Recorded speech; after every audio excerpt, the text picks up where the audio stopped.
Hello good evening. मैं हूं Kaushik from business automation solution LLP. और आज मैं आपको दिखाना चाहूँगा कि एक मीटिंग के लिए आप जो भी मीटिंग आफ्टर मीटिंग आपका जो भी एमओएम मिनट्स ऑफ मीटिंग बनता है उसको आप कैसे एंट्री करेंगे। और एंट्री करने के बाद उनका जो एक्शन पॉइंट्स हैं उस एक्शन पॉइंट्स को आप अपना डूअर के साथ कैसे आप शेयर करके उनसे वो काम को आप डन करवाएंगे। तो सबसे पहले हम लोग यहाँ से जाएंगे एम डैशबोर्ड एंड देन जाएंगे प्रोजेक्ट एक्शन पॉइंट बोल के।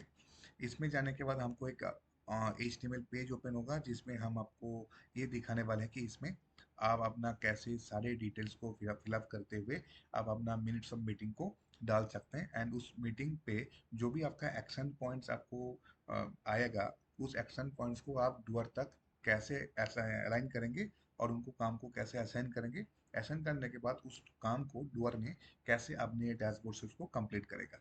तो आइए मैं आपको दिखाता हूँ। सबसे पहले यहाँ पे क्लाइंट नेम जो है, जैसे आप अपना क्लाइंट नेम को चूज कर सकते हैं। जैसे ही क्लाइंट नेम चूज करेंगे ना, बाकी का इस क्लाइंट का सारे डिटेल्स जो है वो आपको यहाँ पे आ जाएगा। अगर आपको कोई भी मिनट्स ऑफ मीटिंग को अगर कोई भी आपको कॉपी वगैरह होगा तो आप यहाँ पे अपलोड कर सकते हैं। यहाँ पे चूज फाइल में, ये आपका मैंडेटरी नहीं है। आप इसको जैसे अपलोड करेंगे वो अपने गूगल ड्राइव पे स्टोरेज में आ जाएगा। देन उसका लिंक जो है आपको गूगल शीट पे आ जाएगा।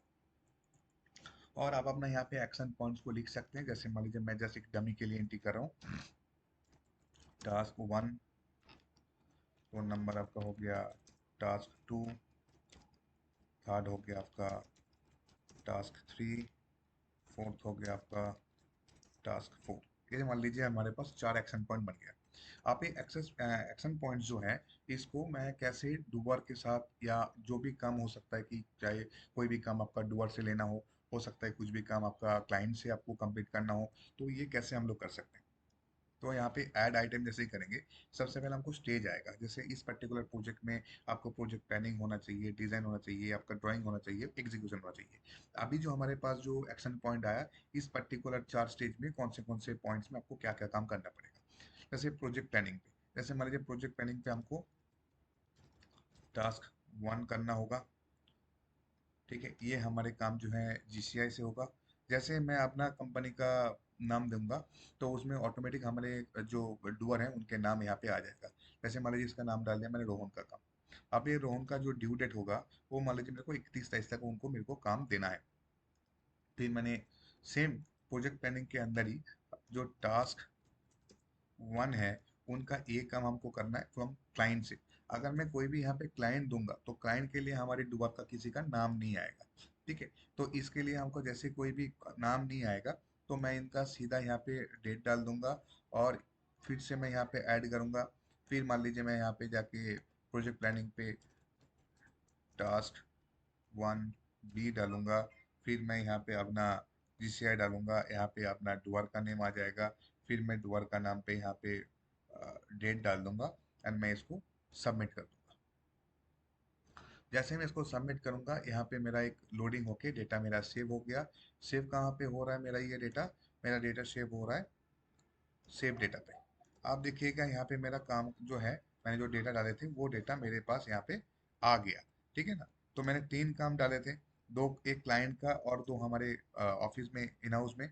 और जो दो काम है, दो काम में से दो काम आपका यहाँ पे दिख रहा है, रोहन और पूजा का नाम पे काम है। ठीक है, तो अभी रोहन और पूजा अपने डैशबोर्ड से काम को कैसे डन कर सकता है ये दिखाने के लिए मैं आपको लेके जाऊंगा। यहाँ पे हम लोग एक अच्छे से एक पोर्टल बना के रखा है। ये देखिए डुआ डैशबोर्ड का पोर्टल बना के रखा है हम लोग ने। इस डैशबोर्ड में आपको हर यूजर को अलग अलग यूजर आईडी एंड पासवर्ड मिल रहा है।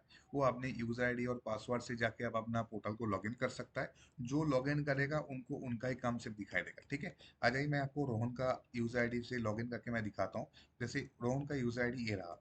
तो जैसे ही रोहन यहाँ पे जाके उसका यूजर आईडी में यूजर आईडी डालेगा एंड उनका पासवर्ड में जाके उनको पासवर्ड डालना है। पासवर्ड डालने के बाद जैसे ही वो अपने लॉगिन करेगा तो वेलकम टू रोहन बोल के एक डैशबोर्ड ओपन हो जाएगा। ठीक है, इस डैशबोर्ड में आप देख सकते हैं उनके पास जो जो काम दिया गया था एक्शन पॉइंट के सारे आ गया। उनके नाम पे जो टास्क 1 वाला था वो भी उनके काम आ गया। और जो टास्क 1 का जो ए है और बी है, 1 का जो ए है वो अपने क्लाइंट पे चला गया। टास्क 1 का जो बी काम है वो अपने पूजा के नाम पे चला गया। अब मान लीजिए इस काम को रोहन को कंप्लीट करना है। तो रोहन कैसे कंप्लीट करेगा? उनको देखिए यहाँ पे उनका डेट आ गया कि 31 में रात को 9 बजे से तक उनका ये काम करने का टाइम दिया गया है। अब देखो रोहन का यहाँ पे लॉग आउट करने का भी ऑप्शन है। अगर वो यहाँ से लॉग आउट कर लेता है तो उनका पोर्टल से वो बाहर चला जाता है। ठीक है, उनको दोबारा से लॉगिन करने के लिए उनका उनका आईडी डालना यहाँ पे दोबारा जरूरी पड़ेगा। उनका जो पासवर्ड है उनका पासवर्ड उनको दोबारा डालना चाहिए और लॉगिन करना है। जैसे लॉगिन करेगा वो अपने दोबारा से उनका नाम लॉगिन हो जाएगा। ठीक है, लॉगिन होने के बाद जैसे मान लीजिए उनका टास्क जो वन है, इस टास्क वन को उनको डन करना है। जैसे वो कैसे डन करेगा, जैसे यहाँ पे ओपन है, ओपन पे वो क्लिक करेगा। क्लिक करने के बाद इनका जो यूनिक आईडी है, अब देखो यहाँ पे उनका यूनिक आईडी भी होगा। ठीक है ना, यूनिक आईडी है, यूनिक आईडी से वो अपने काम को डन कर सकता है। ये जो GC1008 है उनका इंटरनल कोड है, क्योंकि जब भी कोई काम आपका यहाँ पे एंट्री होता है उस सेम एंट्री का सेम सीक्वेंस नंबर होता है। तो हम लोग ने क्या किया, यहाँ पे एक यूनिक आईडी हम लोग ने जनरेट किया। वो आईडी हम लोग अपने डैशबोर्ड पे नहीं दिखाया, वो सब टास्क डन करने के इस जगह पे हम लोग उनको दिख रखा है। ठीक है, आप देखिए जैसे उन्होंने काम को डन कर दिया तो यहाँ पे ना जैसे ही मैं इसको रिफ्रेश करूंगा आप देखिएगा ये ओपन आपका डन हो जाएगा। और जब तक कि आपने लॉगिन रहेगा, अगर किसी ने भी एक बार लॉगिन कर लिया है तो वो जितने चाहे रिफ्रेश कर ले उनका लॉग आउट नहीं होगा। देखिए यहाँ पे डन आ गया। ठीक है ना, वो जितने चाहे लॉगिन कर ले, मतलब एक बार लॉगिन करने के बाद अगर वो जितने चाहे रिफ्रेश करे वो आपके लॉग आउट नहीं होगा जब तक आप खुद से इसको लॉग आउट ना करें। जैसे लुका स्टूडियो में क्या होता है कि आप जैसे ही कोई भी काम आता है उसको रिफ्रेश करने के बाद वो डेटा इंस्टेंट आपको रिफ्लेक्ट नहीं होता है, वो 15 मिनट्स का टाइम लगता है। अभी इस पे क्या होगा, इसमें आपको इंस्टेंट आपको डेटा आपको दिख जाएगा। ठीक है, आप देखिए मैं इसको जितने बार रिफ्रेश करूंगा ना उतने बार आपको अपना डेटा आपको आपके सामने विजिबल हो जाएगा। बट जैसे ही मैं इसको लॉग आउट कर दूंगा उनके बाद जितने बार मैं रिफ्रेश करूंगा उसके बाद वो डेटा आपको दोबारा से नहीं दिखेगा।